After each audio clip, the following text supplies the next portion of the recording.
Imagine going to work every day, a place where we spend 1/3 of our lives, and breathing something you cannot see, feel, and might not even smell, and being told it's safe.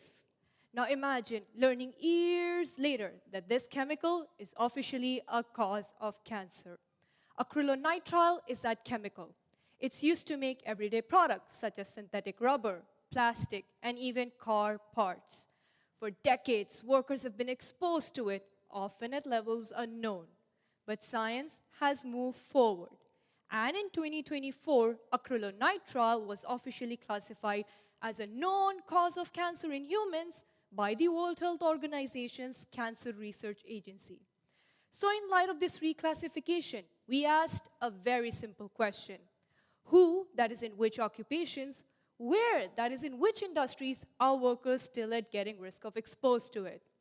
To answer this, we looked at thousands of air samples collected during inspections conducted across facilities, factories, warehouses in Ontario, Canada, and the United States.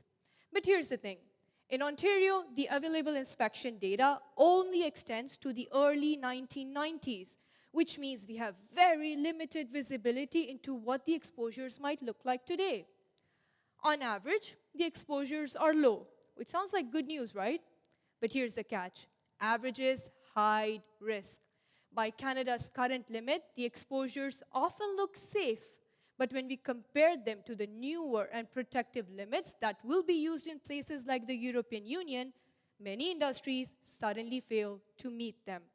We found that the risk was not evenly distributed. In industries that make up the building blocks of car parts and accessories, more than 50% of the measured sample would exceed these safety limits. And the workers most affected were not the executives or the office staff. They were, in fact, the operators, the machine workers who directly handle and process acrylonitrile. So what does this mean? This means that a worker can appear safe under the current Canadian standards while still being at risk at the modern ones.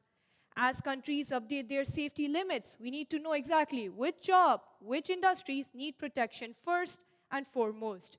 Because policy alone doesn't prevent exposure. Action does. In medicine, we are often taught to look for horses, not zebras, which means to look for the most common causes of the diseases.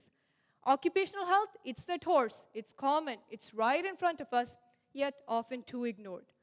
My research helps bring those invisible risks into a focus so that when someone goes to work every day, safe truly means safe.